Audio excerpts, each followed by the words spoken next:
정치마쓰다 시작하겠습니다. 오늘은 박성민 전 더불어민주당 최고위원, 정광재 동현 정치연구소장과 함께하겠습니다. 어서 오세요. 안녕하세요. 안녕하세요.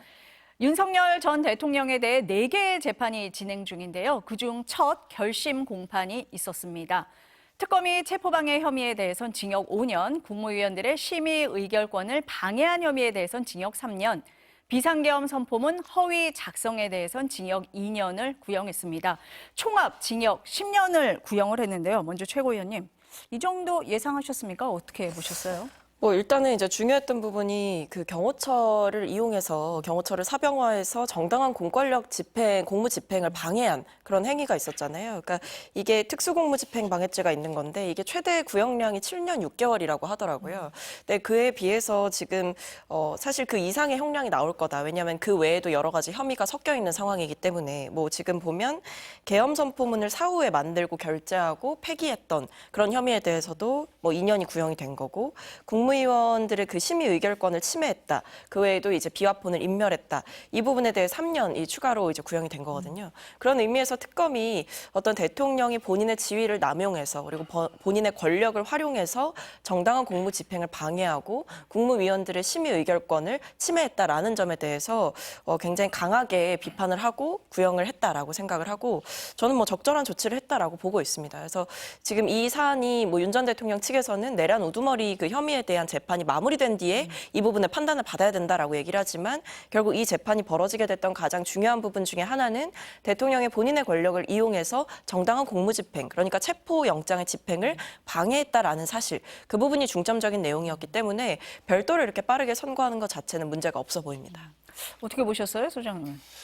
저도 최소 10년 이상, 최대 12년 6개월 예상했는데 왜 그러냐면 공무집행 방해와 관련해서 특수공무집행인 경우에 공무집행의 최대 그 구형 예상량이 5년인데 거기에 2분의 1 가중할 수 있다고 하더라고요. 그러면 박성민 최고 얘기한 것처럼 7년 6개월이고 나머지 재판받고 있는 사안과 합치면 최소 10년 이상은 되겠다. 더 높은 형량을 구형한다고 하더라도 전혀 이상할 게 아니다라고 예상했는데 그 정도 수준에서 나온 것 같아요. 재판이 진행되는 과정을 통해 보면서 많은 국민들이 이런 부분은 분명한 문제가 있었다. 특히 공무집행 방해와 관련해서 사실 그때 당시만 하더라도 그 공수처가 수사권이 있느냐 없느냐 이 문제를 갖고 좀 나뉘었잖아요. 그런데 사건이 진행되는 과정에서 공수처가 정당한 법 집행을 했구나라는 쪽으로 인식들을 많이 한 것 같고요. 그래서 10년 이상의 구형 검찰로선 그러니까 특검으로선 할 수 있는 구형량이었다고 생각합니다. 법원에서 발부된 영장이었고 그걸 집행하는데 방해를 했다는 점에 두 분 다 좀 주목을 하신 것 같습니다. 그래서 10년 이상의 중형이 구형될 걸로 봤는데 그 정도 선에서 나온 것 같다. 두 분 다 이렇게 보신 것 같습니다. 오늘 결심 공판에서는 특검과 윤 전 대통령 양측이 최종 공방을 벌였습니다. 특검은 중형, 구형 배경에 대해서 헌법과 법질서소 정점에 있어야 할 피고인이 불법성을 애써 감추기 급급한 모습이었다. 또 교묘한 법기술을 내세워 형사처벌을 면하려 하고 있다. 이렇게 비판을 했습니다. 오늘 오후에는 윤 전 대통령도 최후 진술을 하게 될 걸로 보입니다. 이 중형 배경은 어떻게 보셨어요, 최고위원? 그러니까 이게 결과적으로 그 헌법과 법질서에 수호를 했어야 됐던 대통령이 지금 나오는 내용을 보면 이 경호처 나눴던 비하폰 내용들에 총기라도 사용해라. 혹은 우리가 더 적극적으로 뭔가 보여줄 수 있는 것들이 있지 않느냐. 그러니까 경호처 직원들을 동원해서 영장 집행을 하려고 하는 사람들에게 좀 겁을 주려고 했던 그리고 그것을 막아서려고 했던 이런 그 계획들이 윤 전 대통령한테 다 있었던 게 드러났잖아요. 그렇기 때문에 결국 이게 아마 윤 전 대통령 측에서는 보나마나 이 최후 진술 때 정당방위였다라고 얘기를 할 겁니다. 그리고 그 체포영장이 불법이었다라고 얘기를 할 거고 공수처에 그럴 만한 권한이 없지 않았느냐 이런 주장들을 되풀이하겠지만 중요한 것은 법원에 의해서 정당하게 발부됐던 영장이었고 체포적부심 신청을 했지만 다 기각을 당했었죠. 그렇기 때문에 이 특검 측에서도 여기에 대해서 중형을 구형할 수밖에 없었던 이유는 단순히 이게 사고로 인해서 혹은 우발적으로 체포영장 집행 과정에서 막아서는 일이 있었던 게 아니라 아니라 전 대통령이라는 본인의 직위, 그러니까 직을 활용해서 그리고 경호처 직원들은 사실 개인 사병이 아님에도 불구하고 이런 부분들을 정당한 법 질서의 집행까지도 막아서려고 했던 것, 그리고 위력으로 뭐 총기 사용이라든지 이런 부분까지 지시를 하면서 막아서려고 했던 것, 이것 자체가 그 혐의 자체로도 중하고 대통령으로서 해서는 안 되는 생각이었기 때문에 본인의 직을 활용해서 헌법 자체나 법 질서의 체계 자체를 무력화시키려고 했던 행위이기 때문에 그 부분에 대해서 굉장히 중하게 본 것 같다라는 생각입니다. 오후에 윤 전 대통령이 최후 진술을 할 것 같은데 그 자리에서 모든 혐의를 부인할 것 같다라고 말씀을 하시면서 특검의 구형 배경에 대해서 말씀을 하셨어요. 어떻습니까? 특검이 구형을 하는 데 있어서 지난번에 김건희 여사와 관련한 구형을 할 때도 이런 이야기를 했습니다. 만인이 법 앞에 평등해야 하는데 법 위에 군림하려고 했고 또 최고 권력자로서 권력을 사유화해서 사적 이익을 취하려고 했다라고 해서 굉장히 높은 구형량을 요청했어요. 지금도 같은 맥락이라고 봅니다. 사실 모든 대통령이 대통령 취임 당시에 취임 선서라는 걸 하잖아요. 국가를 보유하고 헌법을 준수한다고 했는데 지금 특검에서 얘기하는 것처럼 헌법을 준수하지 않았고 법을 위반했다. 또 갖고 있는 법 지식을 활용해서 법적 책임을 모면하려고 하고 있다라는 이야기에 대해서 공감하시는 분들 꽤 있을 것 같아요. 뭐 그런 것들이 종합적으로 구형량을 정하는 데 있어서 반영이 됐을 거라고 생각합니다. 그러니까 두 분 다 헌법을 수호하고 준수해야 할 가장 정점에 있는 사람이 이걸 무너뜨렸다. 특검에서는 이걸 굉장히 중하게 봤다라고 두 분 다 함께 보시는 것 같습니다. 재판부에서는 내년 1월 16일 선고하겠다 이렇게 밝힌 상태입니다. 윤 전 대통령이 내란 우두머리 재판에 선고가 난 이후에 선고가 이루어져야 한다 이렇게 주장을 했는데 재판부가 받아들이지 않았습니다. 1월 16일 윤 전 대통령의 구속 만료 이틀 전이라서 이 시점에 더 관심이 갑니다. 오늘 특검 구형량, 이 10년, 징역 10년이 나왔잖아요. 어떻습니까? 소장님 보시기에는 그럼 구속이 유지될 만한 구형이다? 뭐 어떻게 보세요? 지금 구형량이 이렇게 높은데 예. 판결에서 뭐 구속이 취소될 정도 이런 정도까지 내릴 수는 없겠죠. 이 윤석열 전 대통령이나 뭐 변호인 측에서 가장 원했던 시나리오는 뭐였을까? 아마도 1월 18일에 구속 시한이 만료되기 때문에 그 이전에 지금 내란 재판과 관련해서는 판결이 나올 수가 없어요. 지금 지기현 재판부는 빨라야 2월 초 정도에 그 내란 재판과 관련한 1심 선고를 하잖아요. 그렇기 때문에 1월 16일 이것만 없었으면 불구속 상태로 다시 재판을 발 수도 있겠다라는 희망을 갖고 있었던 것 같습니다. 그런데 지금 백대현 재판장이 1월 16일에 한다고 하니까 본인이 스스로 얘기하잖아요. 생소한 용어인데 불의타라고 불의의 일격을 당했다라고 얘기한 것처럼 좀 당황스러웠을 것 같습니다. 오늘 그 최후 변론에서 사실 내란과 관련한 재판은 아니거든요.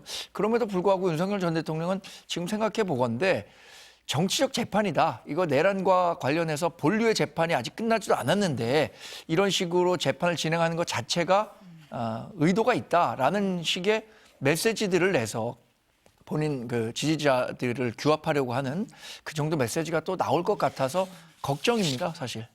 어떻습니까, 최 의원님? 그러니까 제가 봤을 때는 일단 재판부가 이 윤 전 대통령을 풀어주지 않겠다는 의지가 강했던 것 같아요. 물론 뭐 특검법에 따르더라도 이 기소된 후부터 6개월 안에는 지금 여기에 대해서 재판 마치고 선고까지 하도록 되어 있습니다. 그 내용을 충실하게 따랐다라고 보여지는 면도 있고 또 시점 자체가 묘한 것도 있잖아요. 사실은 윤 전 대통령의 이 구속 만료를 앞두고 내란과 관련한 재판은 아니지만 어쨌든 관련한 혐의들에 대해서 이 선고를 하겠다라고 날짜를 재판부가 잡은 것이기 때문에 저는 이 윤 전 대통령 측이 원했던 것처럼 사실은 이 구속 만료 기한이 되고 잠시 동안이라도 풀려나고자 했던 그런 전략을 좀 저는 재판부가 막아섰다라고 생각을 하고 그 외에도 이 재판이 이제 향후에 있을 어떤 내란 재판이라든지 이런 부분에 일정 정도의 방향타가 될 수 있다라는 생각을 재판부에서 한 것 같습니다. 그래서 결과적으로 윤 전 대통령의 작전은 뭐 실패했다 이렇게 보이는 것이고 재판부에서는 윤 전 대통령의 혐의가 중하기 때문에 풀어줄 의지, 뭐 구속 기한을 다 채우고 그 뒤에 이제 뭐 풀려나는 그런 시나리오는 애초에 고려하지 않았고 그 부분에 대해서도 사전적으로 좀 문제를 차단하려고 했던 거 아닌가라는 생각이 드는 대목입니다. 두 분 다 말씀을 하셨지만 선거일이 1월 16일로 잡혔거든요. 그 시점에 그래서 관심이 더 높은 것 같습니다. 오후에 윤 전 대통령이 최후 진술에서 어떤 얘기를 할지 이 부분도 좀 주목해서 보도록 하겠습니다. 여야 정치권 얘기를 좀 넘어가 보겠습니다. 최근 가장 논란이 되고 있는 인물 김병기 민주당 원내대표입니다. 대한항공에서 160만 원 상당의 호텔 숙박권을 받아서 쓴 사실이 드러나서 논란이 일었습니다. 그런데 이번에는 병원 진료 특혜 의혹이 불거졌습니다. 김 원내대표의 지역구입니다. 동작에 있는 보람의 병원에 가족들의 예약 편의 요구하고 의전 받고 대기 없이 진료를 받은 정황이 드러났습니다. 숙박권, 항공의전, 진료 특혜 의혹이 줄줄이 이어지고 있는 상황입니다. 최고위원님 어떻게 보고 계십니까? 사태가 좀 심각하다라고 보입니다. 이유 불문하고 저는 부적절한 처신이 있었다라고 보고요. 의전이나 이런 부분에 대해서 특히 진료 특혜 여기에 대해서는 김병기 원내대표께서 강하게 부인을 하셨지만 사실 공개된 메시지들을 보면 일반 국민들이 누리기는 좀 힘든 혜택들을 좀 누렸다라고 보여지는 대목이 있고 특별히 김병기 원내대표의 가족이기 때문에 더욱 신경을 썼다라고 보여지는 대목들이 있어요. 그래서 저는 사실 이런 논란들이 하나만 나와도 부적절하다라고 생각을 하는데 대한항공으로부터 받았던 숙박권 여기에 대해서는 죄송하다라고 말씀을 하셨지만 어쨌든 이게 반환을 한다고 해서 문제가 사라지는 것은 아니지 않습니까? 이미 받은 건 받은 거고 누린 건 누린 것이기 때문에 저는 김병기 원내대표께서 지금 상황을 좀 장기화되게 끌고 가시는 거 아닌가라는 우려가 들고 이런 부적절한 처신에 대해서 이유 불문하고 죄송하다라는 모습과 함께 책임지는 자세가 좀 있어야 되지 않나라고 생각합니다. 근데 특히 이 병원 진료 특혜 의혹이 일었을 때가 의정 갈등 때문에 일반 국민들이 병원 진료 받기 힘들다 이런 얘기가 나왔던 때라서 비난이 좀 더한 건 같습니다. 어떻게 보고 계세요, 수정님? 그 문자 메시지도 보면 네. 1시 반에 오면 대기 없이 진료 의료에서 안 갖고 와도 그 진료가 가능하다라고 얘기하잖아요. 우리 이 청탁금지법 처음에 김영란법 만들 때 아마 기억하실 거예요. 어떤 게 김영란법 위반이 되느냐라는 부분에 있어서 공항에서의 특별한 의전 또는 병원에서 이렇게 그 진료 순서를 앞당기는 것 이런 것들을 요구하는 것 자체가 청탁금지법의 대표적인 위반 사례가 된다라고 우리 언론 시절에 교육 받았잖아요. 그거 그대로 드러나고 있는 겁니다. 더군다나 그 대한항공으로부터 제공받았다는 로얄 스위트 숙박권도 그게 170만 원, 반 160만 원 된다는데 그 원가가 34만 원 사왔다고 하니까 100만 원 넘는 거 아닙니다라고 하는 그 해명과 관련해서는 정말 아연실색했습니다. 그리고 그 반환하겠다라고 하는데 그럼 무단횡단하는 사람 잡았더니 다시 돌아가겠습니다라고 하면 무단횡단 범칙금 안 내도 되는 겁니까? 지금 김병기 원내대표는 이게 정말 심각한 문제라는 것에 대해서 인지를 하지 못하고 있는 것 같아요. 본인이 모르겠습니다. 1980년대 최고의 권력기관인 안기부에서 사회생활을 시작해서였는지 모르지만 이 정도는 이 정도의 권력이 있는 사람이라면 누구나 다 누리는 혜택 아닌가라는 생각을 하고 있는 건 아닌지 묻지 않을 수가 없습니다. 두 분 다 지금 말씀을 하실 때 보면은 해명이라든지 태도가 문제다 이런 말씀을 하고 계세요. 최고위원님 말씀을 하셨지만 반성은커녕 오히려 진료 특혜 의혹을 부인하고 있다 이런 얘기를 했고 제보자인 전 보좌진을 공격하고 있습니다. SNS에 전 보좌진 6명이 들어있는 텔레그램 대화방 캡처 화면을 공개하기도 했습니다. 그러면서 내란을 희화화하고 여성 구의원을 도찰해 성희롱하고 입에 담기 어려운 말로 저와 가족을 난도질하고 있었다. 전 보좌진들을 공격하는 겁니다. 전 보좌진들은 김 원내대표가 문자 대화를 불법 취득해서 공격했다. 이래서 고소를 한 상황까지 지금 갔습니다. 대응은 어떻게 보세요? 우리가 어떤 그 공격을 받을 때요. 메시지와 관련해서 반박할 만한 일이 없으면 메신저를 공격하게 돼 있습니다. 지금 전 보좌진이 제기하는 문제들은 법적으로든 정치적으로든 윤리적으로든 굉장히 큰 문제가 되는 부분이에요. 근데 그 문제가 되는 부분에 대해서는 외면하고 나를 이렇게 공격하는 사람이 나에 대해서 악의를 갖고 공격하고 있다. 저 공격하는 사람들도 제대로 된 그 사람들이 아니다. 이렇게 공격하는 건데 완전히 별개의 문제에 대해서 이런 식으로 메신저를 공격한다고 해서 본인이 져야 하는 책임에서 자유로울 수 있는 건 아니거든요. 근데 지금 김병기 원내대표가 하는 행보를 보면 도저히 삼선 정치인 또 민주당의 원내대표로서 제대로 된 판단을 하고 있다고 생각하지 않거든요. 이쯤 되면 정말 민주당에 있는 중진 의원이든 아니면 소장파 의원이든 김병기 원내대표의 거취와 관련해서 빨리 결정해라. 사실 원내대표 사퇴만으로도 부족한 일인데 그런 목소리조차도 제대로 나오고 있지 않는 것 같아서 굉장히 아쉽습니다. 민주당 전반에 펼쳐져 있는 동료회, 이거 잘못된 동료회죠.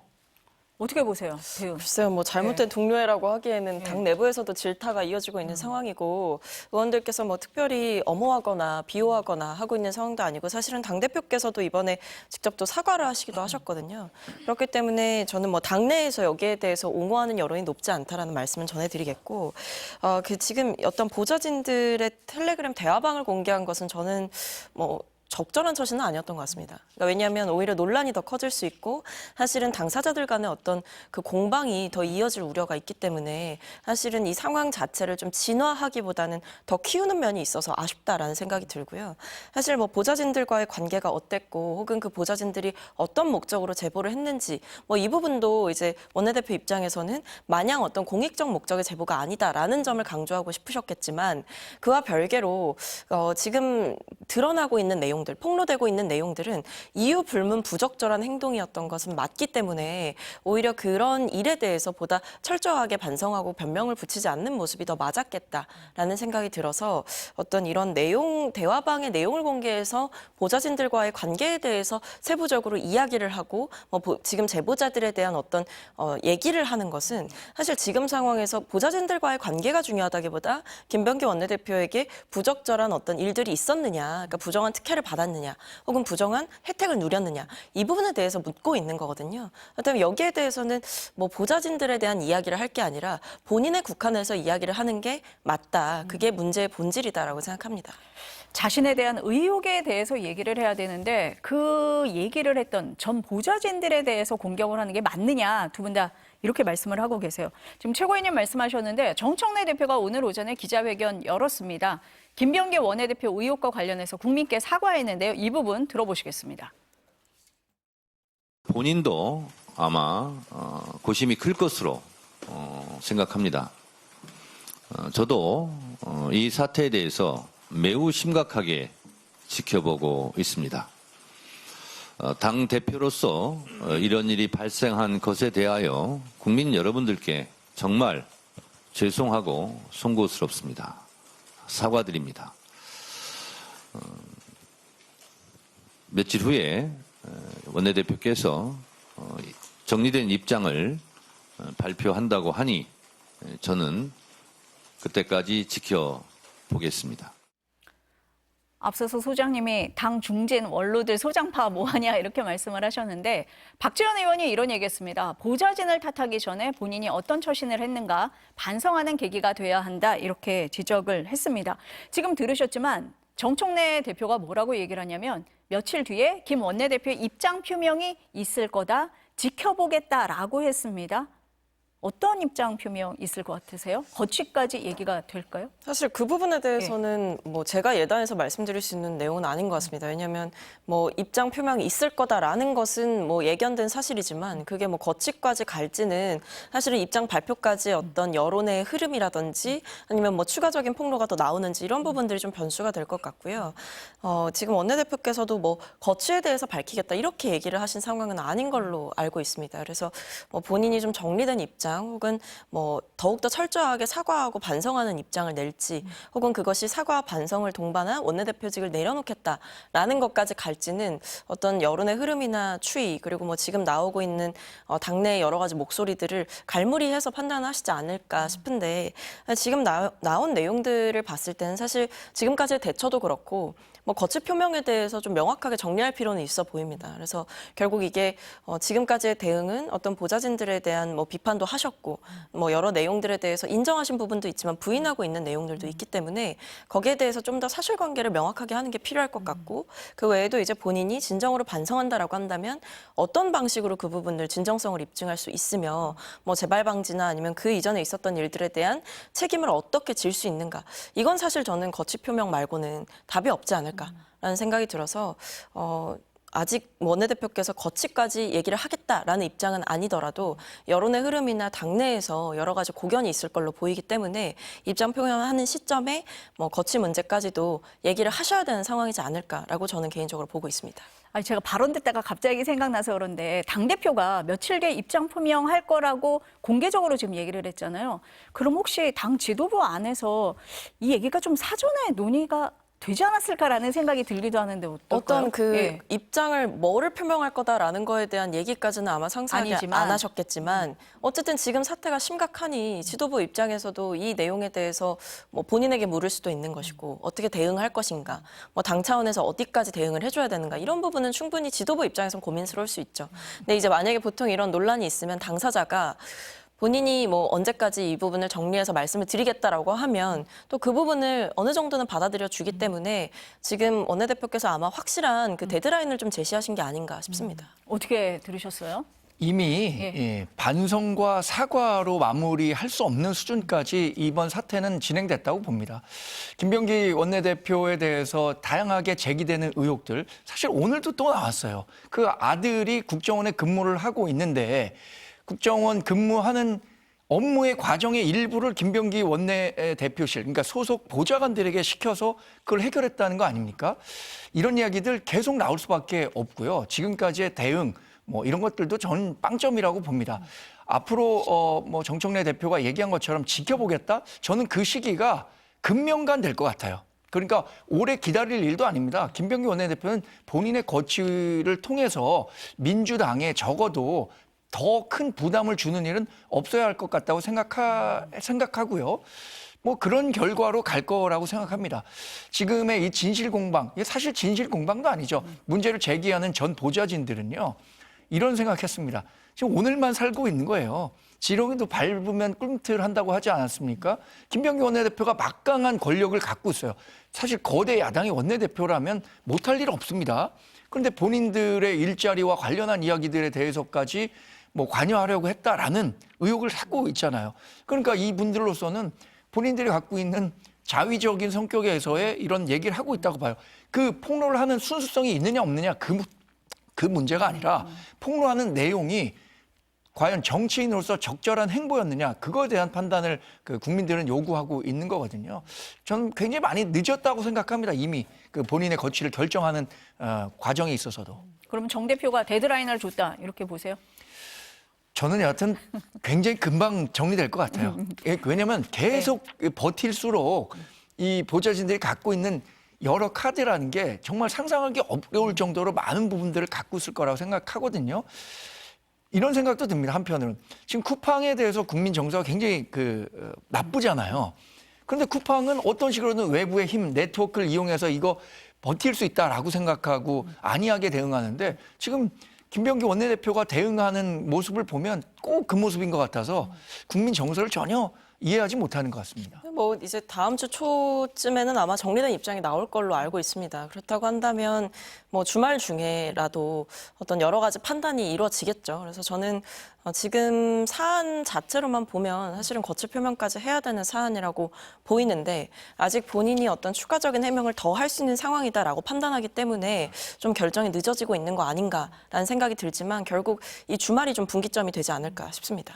시간이 그렇게 오래 걸릴 것 같지는 않다. 두 분 다 이렇게 보시는 것 같아요. 근데 소장님 앞서서 말씀을 하실 때 이 김병기 원내대표에 대해서 민주당이 왜 쓴소리 안 하냐라고 하셨는데 국민의힘에서도 그렇게 세게 공격은 안 하는 것 같아요. 지금 나오는 거 보면은 한동훈 전 대표, 주진우 의원 정도가 공개적으로 좀 비판을 하고 있고 나머지 분들은 그렇게 심하게 공격하는 것 같지는 않거든요.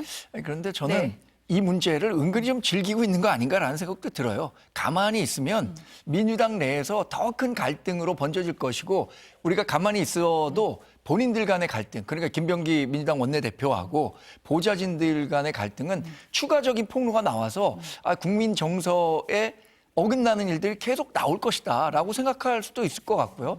어쨌든 김병기 민주당 원내대표의 이런 논란이 불거질수록 반대당에 있는 우리나라 이 정당 정치라는 게 절대평가인 동시에 상대평가 성격이 강하잖아요. 민주당이 이런 정도의 문제가 있는 것이다라는 것을 인식하게 될수록 국민의힘으로서는 뭐 반대의 급부를 얻을 수 있다라고 생각할 수도 있겠죠. 국민의힘에서 굳이 막 공격을 하지 않아도 민주당 안에서 이미 이렇게 문제가 불거지고 네. 있다. 그렇게 보시는 것 같은데요. 그렇습니까?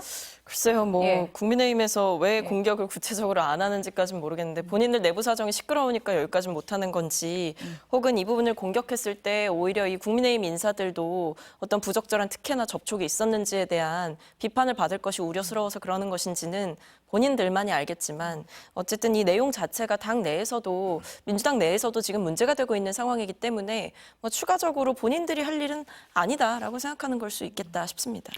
소장님이 앞서서 말씀하실 때 쿠팡 얘기 잠깐 하셨는데 김병기 원내대표하고 쿠팡 얘기도 의혹이 불거졌잖아요. 국감 한 달 전에 쿠팡 박대준 전 대표하고 식사를 한 사실이 드러났습니다. 식사값도 논란이 됐어요.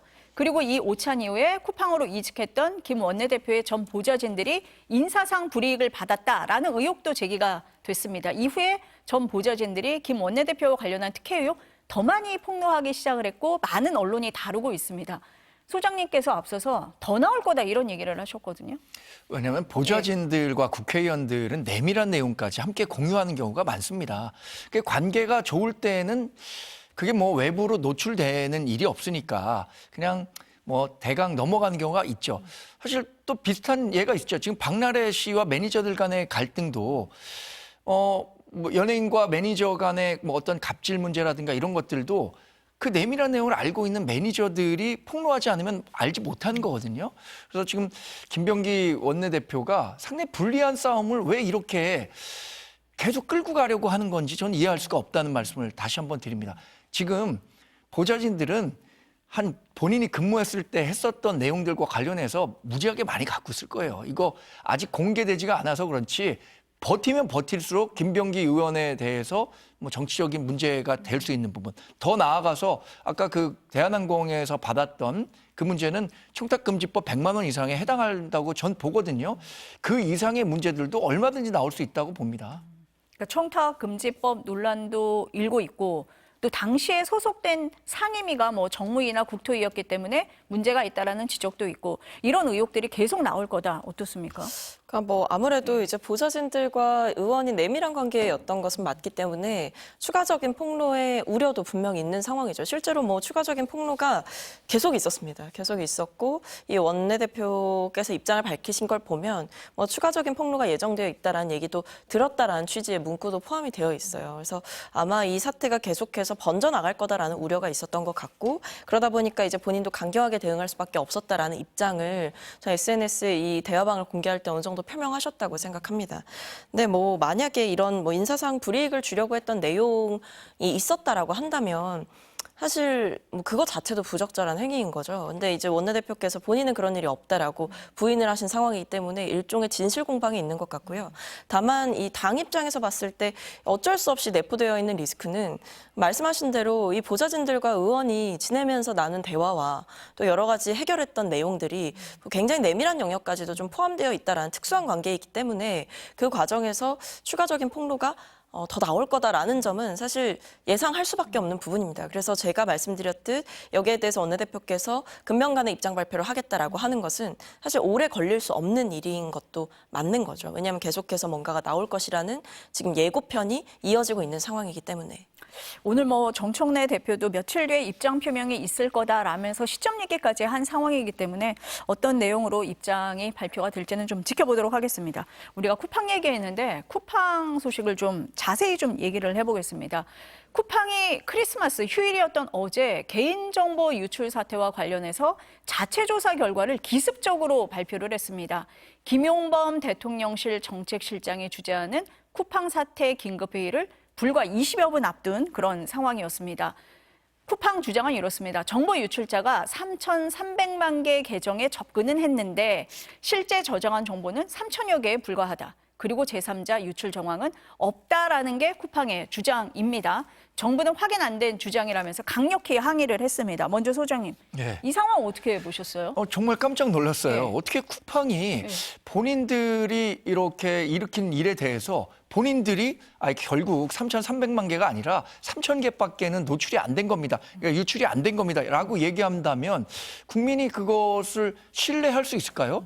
그런 것들을 신뢰하지 못하니까 정부든 공신력 있는 수사기관이 그걸 수사를 해서 정확한 그 결과를 발표해야 되는데 본인들이 그냥 이 문제는 이거 별거 아닙니다. 라는 식으로 넘어가려고 하는 것 같아서 이런 태도를 보이는 것이 어떤 자신감에서 나오는 건가. 이렇게만 해명해도 우리 국내 시장에서는 뭐 큰 문제 없이 지나갈 수 있는 거 아닌가라는 그런 생각을 하고 있는 것 같아서 오히려 아까도 얘기했지만 위기가 왔을 때 이 위기를 어떻게 잘 극복하느냐에 따라서 그 기업에 대한 신뢰는 회복될 수도 있고 오히려 더 악화될 수도 있는 건데 자꾸만 이 악화 일로의 길을 걷고 있는 것 같아서 굉장히 뭐 쿠팡이 어떤 식의 전략을 쓰든 간에 지금 국민들로부터 받고 있는 실망감은 더 커질 수밖에 없는 것 아닌가라고 생각해 봅니다. 그러니까 정부가 지금 민관 합동조사를 하고 있고 경찰도 수사를 하고 있는데 쿠팡이 우리가 조사했더니 이래요라고 어제 갑자기 발표를 한 거예요. 어떻습니까? 그러니까 이제 죄를 저지른 사람이 내 죄는 이렇다 정도로 이제 축소를 하는 거죠.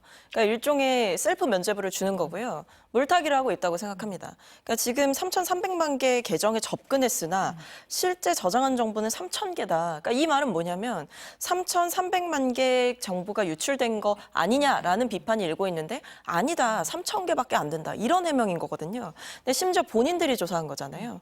본인들이 조사했고 사실 그 근거나 아니면 구체적인 내용들 뭐 어떻게 그 내용이 나오게 된 건지에 대해 물었더니 뭐 제대로 대답은 안 합니다. 그러니까 정부 입장에서는 이게 사실은 뒤통수를 치는 모양새인 거죠. 정부가 이 쿠팡과 관련해서 TF를 열어서 회의를 하겠다라고 한 그 시점 직전에 뭐 말로는 고객들의 불안을 덜기 위해서였다라고 얘기를 하지만 지금 쿠팡이 보이고 있는 모습을 보면 이 혼자 이제 조사를 셀프로 해가지고 사실 우리 그렇게까지 잘못한 건 아니다라고 하면서 잘못을 축소하는 거고요. 이런 방식도 적절하지 않은 거고 지금 공신력 있는 기관들의 조사나 수사가 진행되고 있다면 거기에 이제 투명하게 협조를 하면 될 일이지 본인들이 자체적으로 했다라고 하는 것은 사실 본인들의 책임을 회피하기 위해서 그리고 축소하기 위해서 어떻게든 이 사태를 넘기기 위한 목적밖에 없어 보인다. 심지어 지금 더 큰 문제가 되고 있는 것은 이 미국 정계를 통해서 계속 로비를 하고 있는 정황들이 드러나고 있다는 것이라서 이 정부 차원에서도 이 부분에 대해 강력하게 항의하고 지켜보고 대책을 세울 수밖에 없는 이유는 이게 마치 쿠팡의 사실은 지대한 잘못, 전적인 잘못임에도 불구하고 마치 한미 간의 어떤 외교적인 문제, 무역의 문제 이렇게까지 불거지게끔 쿠팡이 이 사태를 몰고 가고 있다. 어떻게든 본인들의 책임을 회피하기 위해서 지금 온갖 꼼수를 다 쓰고 있다. 이 부분이 정말 실질적으로 큰 문제인 겁니다. 저는 어제 깜짝 놀란 게 쿠팡에서 발표를 했을 때 그 유출했다는 그 전직 직원한테 이제 조사를 했다는 거잖아요. 그랬더니 그 노트북을 하천에다 버리고 잠수부를 동원해서 그 노트북을 건져서 자기네가 포렌식을 하고 조사를 했다.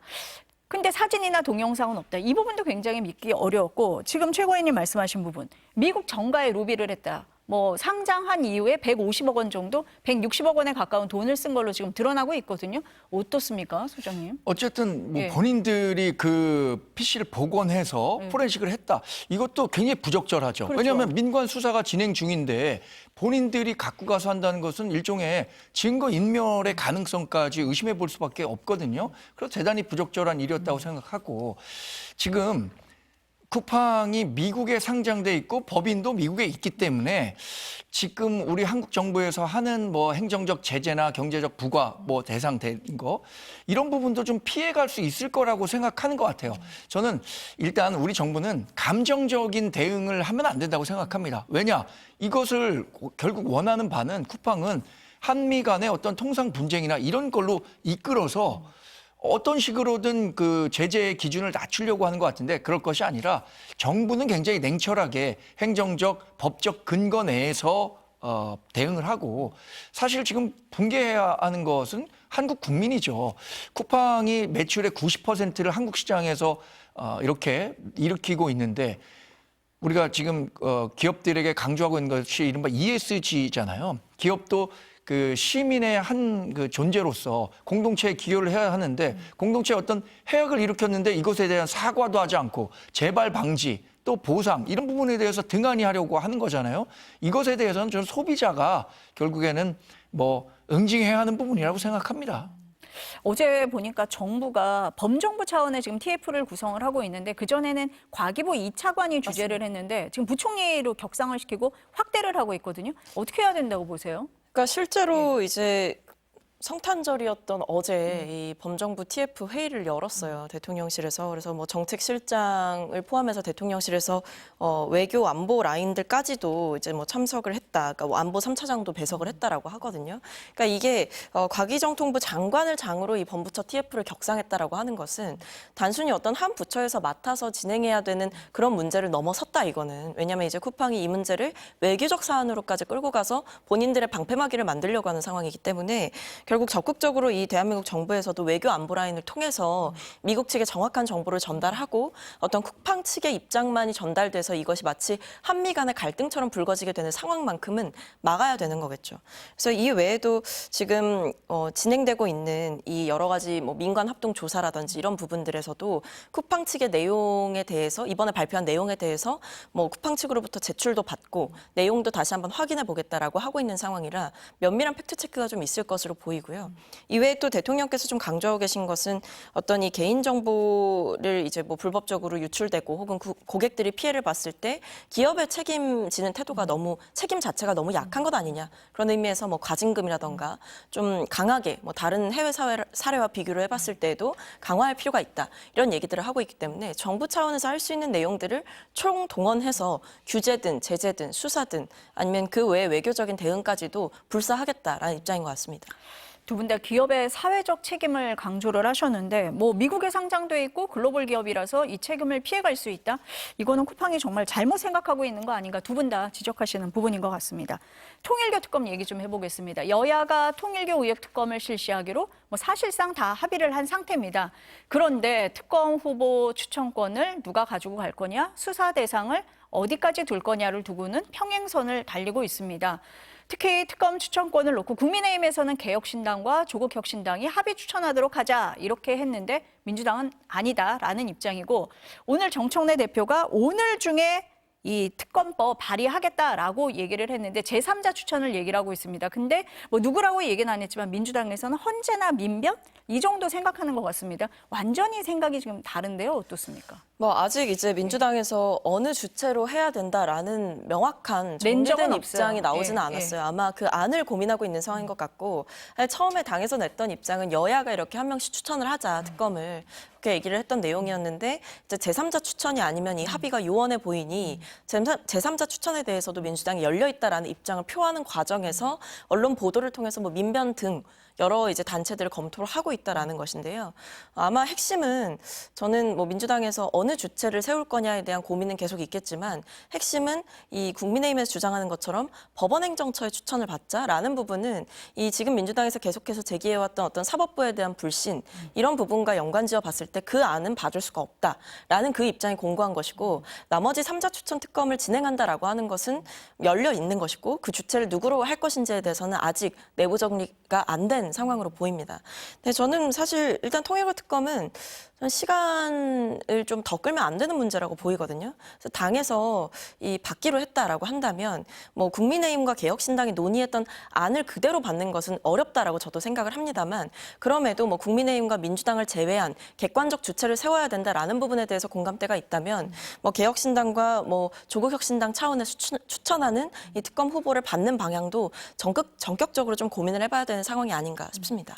빨리 하자라고 양측에서 다 얘기는 하고 있는데 지금 논의되는 과정을 보면 빨리 될까라는 생각은 듭니다. 어떻게 보고 계세요? 적어도 특검 예. 구성과 관련해서는 야당의 의견을 존중할 필요가 있다고 생각합니다. 특검이라는 것이 권력으로부터 자유로운 검사들을 임명해서 수사를 하도록 하는 거잖아요. 그런데 지금 권력은 누가 갖고 있습니까? 이재명 대통령 지금 취임한 지 6개월 조금 넘은 거예요. 민주당이 입법부에서 막대한 권력 갖고 있습니다.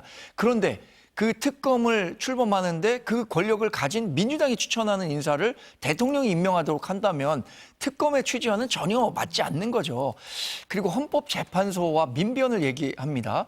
헌법재판소 인적 구성과 관련해서 과연 추천을 한다면 정치적 편향성 의심받지 않을 수 있습니까? 또 민변, 그동안의 행보를 놓고 본다면 누가 보더라도 민주당과 가까운 행보를 보여왔던 거잖아요. 그런데 이 두 안을 고집한다면 저는 민주당이 특검을 하지 않겠다는 뜻으로 받아들인다는 장동혁 대표의 말이 정당성이 있다고 보고요.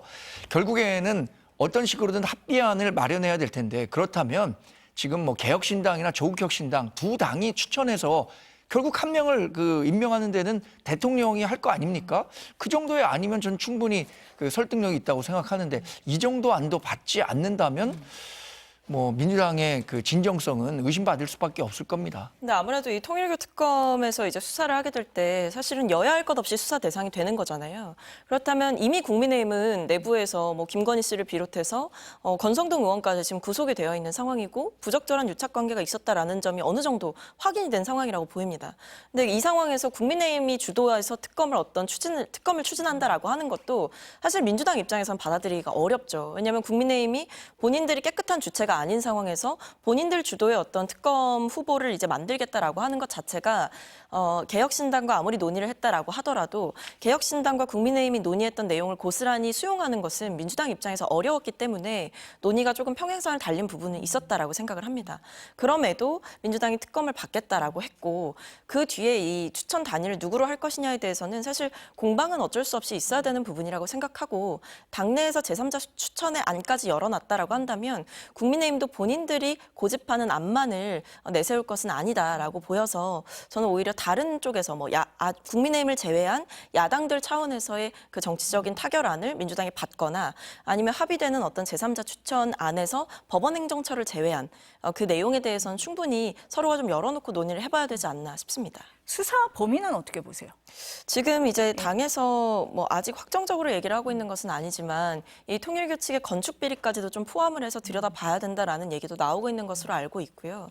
이 외에도 이 통일교가 전방위적인 로비를 이 건축 비리 역시도 로비를 통해서 아마 이뤄낸 부분들이 있다라는 보도들이 있었기 때문에 통일교 측이 이 정치권과 정교 유착을 했던 그 내용들 전반에 대해서 좀 수사를 해보자라는 얘기가 있을 것 같고 아마 근데 국민의힘 측에서 계속 얘기를 하는 건 특검에 대해서도 특검을 해야 된다라는 내용이잖아요.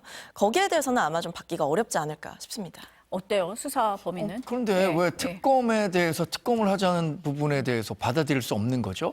특검이 뭐 민주당과 내통이라도 했다는 걸 자백한 건가요?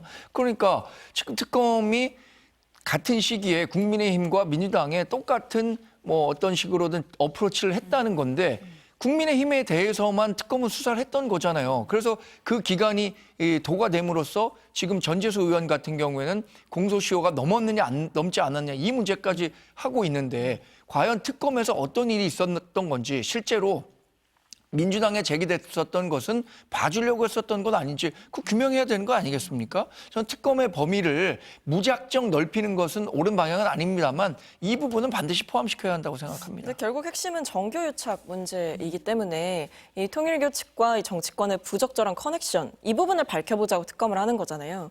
물론 이 특검에서의 어떤 처신이 좀 부적절했던 부분, 아쉬웠던 부분이 있었습니다. 뭐 이첩 시기가 늦어진 점은 아쉬웠지만 그렇다고 해서 이 내용을 이 특검 내부에서 무조건 수사를 할 수 있었다라고 판단하기에는 그건 사안에 따라서 의견이 갈릴 수가 있었다라고 생각합니다. 특검이 모든 범위를 수사할 수 있는 게 아니라 특검법에 따라서 수사 대상이 되는 내용과 관련한 인지된 그 범죄 혐의에 대해서 수사를 할 수 있는 것이었기 때문에 실제로 그러니까 그 특검 민중기 특검에서 이 한학자 총재의 원정도박 혐의 이런 부분은 수사를 안 했거든요.